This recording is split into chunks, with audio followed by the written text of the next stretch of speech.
Doctor মুরসির সাথে কেন বিশ্বাসঘাতকতা করলেন আব্দুল্লাহ সিসি?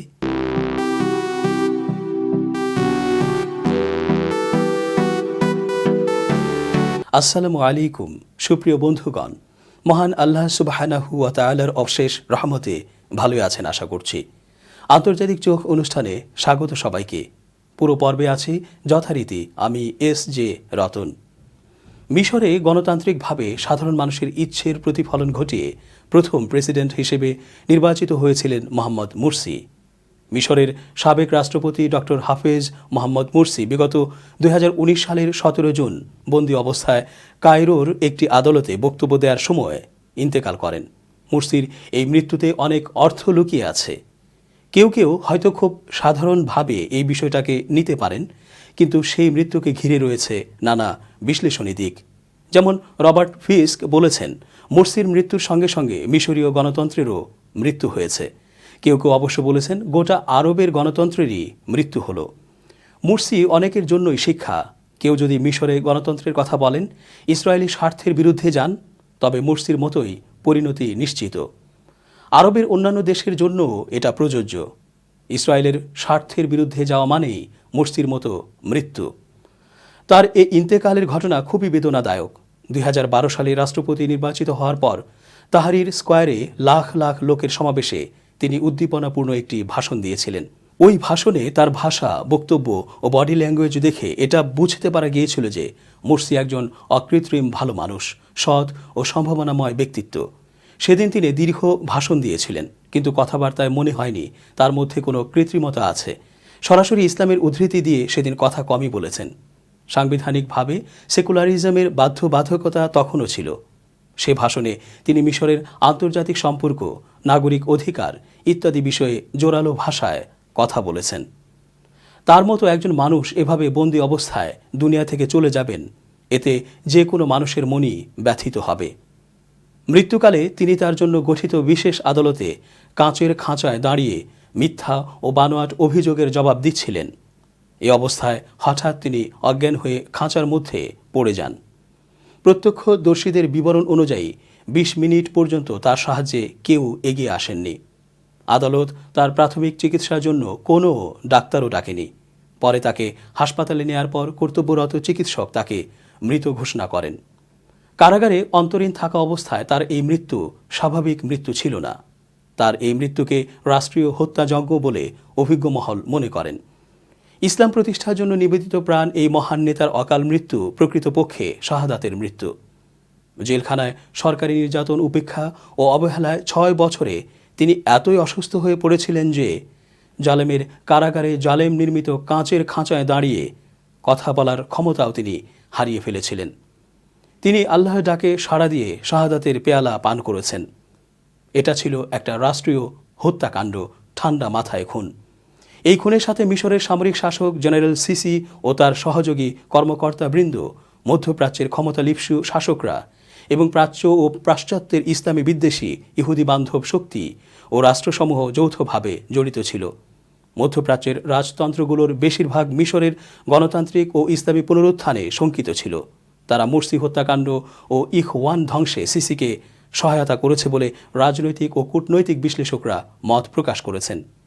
ডক্টর মুরসি বহু প্রতিভার অধিকারী একজন ক্ষণজন্মা পুরুষ ছিলেন। মিশরের ইতিহাসে প্রথম নির্বাচিত প্রেসিডেন্ট হওয়া ছাড়াও তিনি ছিলেন একাধারে একজন প্রথিতযশা প্রকৌশলী, ডক্টরেট ডিগ্রিধারী উঁচু মানের শিক্ষাবিদ, বুদ্ধিজীবী, কোরআনে হাফেজ, বিশ্ববিদ্যালয়ের শিক্ষক ও বিভাগীয় প্রধান, ইখওয়ানুল মুসলিমিনের অন্যতম শীর্ষ নেতা এবং ফ্রিডম অ্যান্ড জাস্টিস পার্টির চেয়ারম্যান। রাজনীতির কথা বাদ দিলেও তিনি একজন উচ্চশিক্ষিত প্রথম শ্রেণীর নাগরিক, ইসলামী ও পাশ্চাত্য উভয় শিক্ষায় শিক্ষিত মননশীল একজন ব্যক্তি। কারাগারে তার প্রতি আচরণ ছিল নিকৃষ্ট ও অমানবিক। তাকে শারীরিক ও মানসিক উভয়ভাবে নির্যাতন করা হয়েছে। কোরআন ছিল তার প্রাণ, কোরআনী বিধান বাস্তবায়ন ছিল তার জীবনের লক্ষ্যমাত্রা। কারাগারে তিনি জালেমদের কাছে একটি কোরআন শরীফ চেয়েছিলেন, কিন্তু পাননি। তিনি আক্ষেপ করে বলেছিলেন, আমি তাদের কাছে কারাগারে একটা কোরআন চেয়েছিলাম, তারা দেয়নি। কিন্তু ওরা জানে না 40 বছর আগে আমি কোরআন মুখস্থ করেছি। কোরআনকে ছুঁতে চেয়েছিলাম। একজন মুমিনের জীবনে এই ঘটনা অত্যন্ত মর্মান্তিক। ডক্টর মুরসি ডায়াবেটিস এবং লিভার ব্যাধিতে আক্রান্ত ছিলেন। এই উভয় রোগের চিকিৎসা, পরিচর্যা এবং সময়ে সময়ে পরীক্ষা নিরীক্ষা অপরিহার্য। প্রয়োজনীয় চিকিৎসা সেবা পাওয়া তার মৌলিক অধিকারের অপরিহার্য অংশ ছিল। জেলখানায় তাকে চিকিৎসা সুযোগ থেকে বঞ্চিত করা হয়েছে। তার রক্তের সুগার লেভেল কমে যাওয়ায় তিনি সংজ্ঞাহীন হয়ে পড়েছিলেন। তাৎক্ষণিকভাবে চিকিৎসার সুযোগ দেয়া হলে তিনি হয়তো এভাবে মারা যেতেন না। জনগণের দ্বারা নির্বাচিত জনগণের নেতা হিসেবে মিশরের অবৈধ সরকার ডক্টর মুরসির প্রতি ন্যূনতম সম্মান দেখানো তো দূরের কথা, জাতীয় ও আন্তর্জাতিক আইনের প্রতিও সামান্যতম সম্মান প্রদর্শন করেনি। অবশ্য মানবাধিকার ও গণতান্ত্রিক মূল্যবোধ লঙ্ঘন এবং গণহত্যায় পটু জেনারেল সিসির সরকারের কাছে এই দয়া, মানবিকতা ও নৈতিক মূল্যবোধ আশা করাও বৃথা। মিশরের ইতিহাসের সবচেয়ে অবাধ, নিরপেক্ষ ও স্বচ্ছ সাধারণ নির্বাচনে বিপুল ভোটাধিক্যে জয়ী হয়ে প্রেসিডেন্টের ক্ষমতা গ্রহণের 1 বছর যেতে না যেতেই দেশটির সামরিক প্রধান general Abdel Fattah al CC 2013 সালে রক্তাক্ত মিলিটারি কুর মাধ্যমে ডক্টর মুরসিকে ক্ষমতাচ্যুত করে দেশটির কর্তৃত্ব গ্রহণ করেন। এই কুতে তার গৃহীত পদক্ষেপসমূহ নীতি নৈতিকতা, মানবতা ও গণতান্ত্রিক মূল্যবোধের পরিপন্থী বলে প্রমাণিত হয় এবং তিনি গণহত্যার জন্য এক নির্মম কসাইয়ের খেতাব পান। তার নির্দেশে মিশরীয় সৈন্যরা 2013 সালের 14 আগস্ট কায়রোর রাবা আল আদাবিয়া স্কয়ারে একই দিন 1500 লোককে হত্যা করে। এই হত্যাকাণ্ড থেকে যারা বেঁচে ছিলেন তাদের গ্রেফতার করে কারাগারে নিক্ষেপ করা হয় এবং সেখানে তাদের সীমাহীন শারীরিক ও মানসিক নির্যাতনের শিকার বানানো হয়। এখানেই শেষ নয়, ইখওয়ানুল মুসলিমিনকে বেআইনি ঘোষণা করে তাদের লক্ষ লক্ষ নেতাকর্মীকে গ্রেফতার করে জেলে নিক্ষেপ করা হয়। গ্রেফতারকৃতদের বিরুদ্ধে মিথ্যা অভিযোগ এনে তার সৃষ্ট ক্যাঙ্গারু আদালতে বিচারের নামে প্রহসনের মাধ্যমে তাদের জেল জরিমানা এবং ফাঁসির শাস্তি দেয়া হয়। আরব বসন্তের ঢেউয়ে মুরসি রাজনীতির ময়দানে সামনে চলে এসেছিলেন। রাজনৈতিক নেতা হিসেবে মুরসিকে সারা বিশ্ব তেমন চিনত না। হতে পারে ব্রাদারহুডের সঙ্গে সম্পর্কিত রাজনৈতিক দলের নেতাকর্মীরা তাকে জানতেন। 2012 সালে প্রেসিডেন্ট প্রার্থী হওয়ার পরপরই মুরসি আলোচনায় আসেন এবং প্রেসিডেন্ট নির্বাচিত হওয়ার সঙ্গে সঙ্গেই বিরুদ্ধ পক্ষের ব্যাপক সমালোচনার শিকার হতে থাকেন। মুরসি মিশরকে ইরানের ধাঁচে ইসলামিক রিপাবলিকে পরিণত করবেন, শরিয়াহ আইন চালু করবেন, নারীর অধিকার থাকবে না, গণমাধ্যমের অধিকার থাকবে না, মুরসি বিচার ব্যবস্থাকে নিয়ন্ত্রণ করার চেষ্টা করছেন ইত্যাকার অভিযোগ তুলে মুরসির বিরুদ্ধে পশ্চিমা গণমাধ্যমগুলোতে ব্যাপক প্রচারণা শুরু হয়। সঙ্গে যোগ দেন মিশরের প্রগতিশীল ব্যক্তিরা।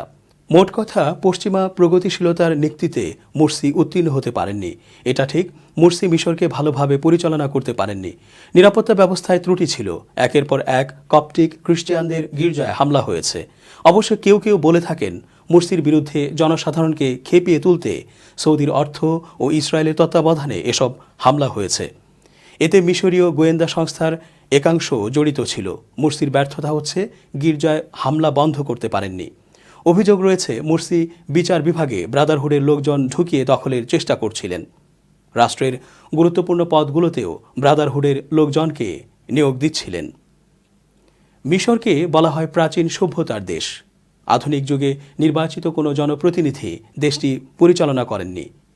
এই অবস্থায় হোসনি মোবারকের পতনের পর সাধারণ নির্বাচনের ঘোষণা আসে। সেই নির্বাচনে ইখওয়ানুল মুসলিমিন বা মুসলিম ব্রাদারহুডের হয়ে ডক্টর মুরসি সামনে চলে আসেন। তিনি কিন্তু ব্রাদারহুডের একদম সামনের সারির নেতা ছিলেন না। বিকল্প নেতৃত্বের খোঁজে একজন দক্ষ, সুশিক্ষিত ও মানবিক গুণাবলী সম্পন্ন মানুষ হিসেবে তিনি সামনে আসেন। 2012 সালে মিশরের প্রেসিডেন্ট নির্বাচনে মুরসির শক্ত প্রতিদ্বন্দ্বী ছিলেন পশ্চিমা মদতপুষ্ট একজন নোবেল বিজয়ী ও হোসনি মোবারক সরকারের প্রধানমন্ত্রী।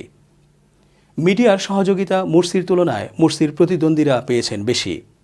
দেশি বিদেশি নানা রকম বিরোধিতার মধ্যেও মোহাম্মদ মুরসির বিজয় ছিল একটি বড় সাফল্যের ঘটনা।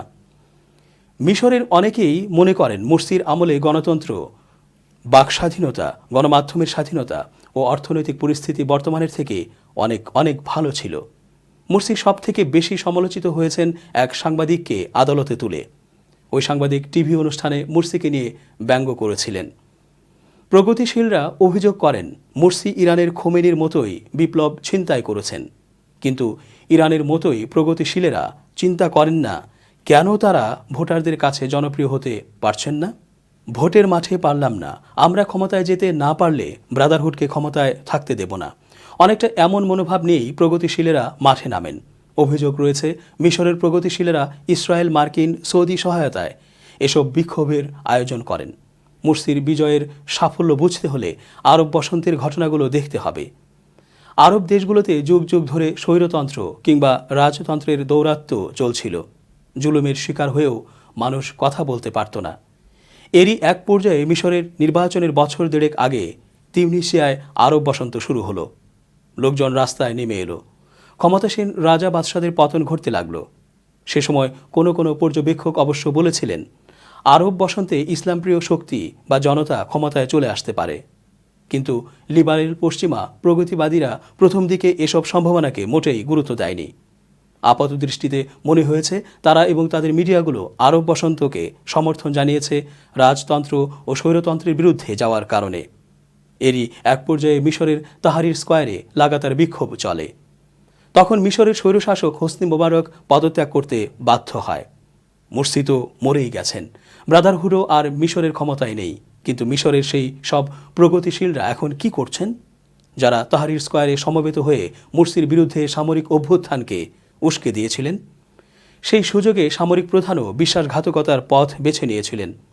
জেনারেল আবদেল ফাত্তাহ সিসির আমলে এখন মুরসির সময় থেকে বেশি সাংবাদিক জেলে। মিশরের জেলখানাগুলো এখন আসামিতে টইটুম্বুর। বিরুদ্ধ মতের সবাইকেই জেলে ঢোকানো হচ্ছে। গুম সেখানে নিত্য ঘটনা। টিভি চ্যানেল বন্ধ করে দেওয়া হচ্ছে। সিসির বিরুদ্ধে ব্যঙ্গ তো দূরের কথা, সাধারণ সমালোচনা করারও সুযোগ কারও নেই। ব্রাদারহুডকে ঠেকাতে গিয়ে মিশরের প্রগতিশীলরা এখন ইসরায়েলের কাছে বশীভূত। প্রগতিশীলদের নড়াচড়া খুব বেশি চোখে পড়ছে না মিশরে। মুরসির শাসনকাল বিশ্লেষণ করলে দেখা যাবে মৃত্যু অনিবার্য ছিল মুরসির জন্য। মুরসি ফিলিস্তিন, বিশেষ করে গাজাবাসীদের প্রতি সহানুভূতিশীল ছিলেন। হামাসের সঙ্গে তার সখ্যতা ছিল। মার্কিন, ইসরায়েল, সৌদি জোটের কাছে যা বিরাট অপরাধ। হামাসের সঙ্গে আঁতাত করে মিশরে জাতীয় নিরাপত্তা বিঘ্নিত করার অভিযোগে বিচার চলাকালেই মুরসি আদালতে মৃত্যুর কোলে ঢলে পড়েন। হামাসের প্রতি সহানুভূতিশীল কেউ মিশরের ক্ষমতায় থাকতে পারবে না, কারণ মিশরের ভৌগোলিক অবস্থান ইসরায়েলের জন্য কৌশলগতভাবে অত্যন্ত গুরুত্বপূর্ণ। মিশরকে বাগে রাখতে পারলে গাজা পুরোটাই ইসরায়েল দখল করতে পারে। অন্তত হামাসকে দুর্বল করে দেয়া যাবে। গাজার ওপর অবরোধ অব্যাহত রাখা যাবে, কেননা মিশর সীমান্ত বন্ধ না করলে ইসরায়েলের গাজা অবরোধ ব্যর্থ হয়। অথচ প্রেসিডেন্ট হওয়ার পরপরই মুরসি মিশরের সঙ্গে গাজার রাফাহ সীমান্ত খুলে দেন। এই রাফাহ সীমান্ত দিয়েই হামাস নেতা খালেদ মেশাল কয়েক দশক পর গাজা সফর করেন, যাকে কয়েকবার হত্যার চেষ্টা করে ইসরায়েল বিফল হয়েছে। এছাড়া মিশরে ইসরায়েল দূতাবাসেও বিক্ষুব্ধ জনতা হামলা করে। এটা ইসরায়েল কোনোভাবেই মেনে নিতে পারেনি। এসব ঘটনা মুরসির ক্ষমতাচ্যুতি ও মৃত্যুকে ত্বরান্বিত করেছে। 1979 সালে মিশর ইসরায়েল শান্তি চুক্তি অনুসারে মিশর গাজার রাফাহ সীমান্ত বন্ধ করে দেয়। ওই চুক্তিতে মিশর ও ইসরায়েলের সম্পর্কে শান্তি স্থাপিত হলেও গাজাবাসীর জীবনে নেমে আসে চরম অশান্তি। রাফাহ সীমান্ত উন্মুক্ত হলে গাজাবাসী নিত্য প্রয়োজনীয় পণ্য মিশর থেকে সহজেই আমদানি করতে পারে। অন্যথায় গাজা ইসরায়েল সীমান্তের কেরেম সাহলাম সীমান্ত দিয়ে আমদানি করতে হয়। কার্যত এই সীমান্ত ইসরায়েল বন্ধই রাখে। ইসরায়েলের লক্ষ্য অবরোধ আরোপ করে গাজাবাসীকে নিঃশেষ করে দেয়া। রাফাহ সীমান্ত বন্ধ করে দিলে ইসরায়েলের ইচ্ছের ষোলকলা পূর্ণ হয়। দীর্ঘ সময় ধরে ইসরায়েলের সঙ্গে হাত মিলিয়ে মিশরের শাসকেরা এই কাজটিই করছিলেন। কিন্তু মুরসি ক্ষমতায় এসে রাফাহ সীমান্ত বিষয়ে বাগড়া দিয়ে বসেন। এ বিষয়ে মার্কিন ইসরায়েলের পক্ষ থেকে 1979 সালের চুক্তির কথা স্মরণ করিয়ে দেওয়া হলেও মুরসি কথা শোনেননি। 1972 সালের আরব ইসরায়েল যুদ্ধের পর থেকে মার্কিন ও ইসরায়েলের পুতুল শাসকেরাই মিশরের ক্ষমতায় ছিলেন। বিপরীত স্রোত থেকে মুরসি আসায় তাকে হঠাতে মার্কিন ইসরায়েল জোট সক্রিয় হয়ে যায়। এদের সঙ্গে যোগ দেয় সৌদি আরব। সৌদি মূলত দুটি কারণে মুরসির বিপক্ষে। প্রথমত, মুরসি কাতার, ইরান ও তুরস্কের সমন্বয়ে নতুন এক আঞ্চলিক রাজনৈতিক বলয় সৃষ্টির জন্য সক্রিয় ছিলেন। দ্বিতীয়ত, আশঙ্কা ছিল ইরান, তুরস্ক ও মিশর মিলে সৌদির গণতান্ত্রিক আন্দোলন উস্কে দিতে পারে। মূলত মুরসির বিরুদ্ধে মার্কিন, ইসরায়েল, সৌদি আরব, প্রগতিশীল, নারীবাদী সব পক্ষ নিজ নিজ স্বার্থের জায়গা থেকে এক হয়ে গিয়েছিল। সবাই মিলে মুরসিকে হটিয়ে দিয়েছে। একই সঙ্গে আরব থেকে গণতন্ত্রকেও নির্বাসনে পাঠিয়েছে। ইসরায়েলকে টিকিয়ে রাখার অন্যতম কাজ হচ্ছে আরবে গণতন্ত্রকে স্তব্ধ করে দেয়া। এটা নিশ্চিত, আরবের অধিকাংশ দেশে গণতন্ত্র প্রতিষ্ঠা হলে ইসরায়েলের টিকে থাকা মুশকিল হবে। তাই মুরসিকে ক্ষমতাচ্যুত করে এবং তার মৃত্যুর মধ্য দিয়ে যেন অনেককেই শিক্ষা দেয়া গেল, কখনোই গণতন্ত্রের জন্য আন্দোলন করা যাবে না, ইসরায়েলের স্বার্থের বিরুদ্ধে যাওয়া যাবে না। যদি কেউ যান, তার মৃত্যু নিশ্চিত। মিশরের মতো দেশ হলে তা অনিবার্য, বিশেষ করে যখন কোনো দেশের গণমাধ্যম, প্রগতিশীল সমাজ, শিক্ষিত শ্রেণী জাতীয় স্বার্থের চেয়ে নিজ নিজ মতাদর্শ ও স্বার্থকে বড় করে দেখে।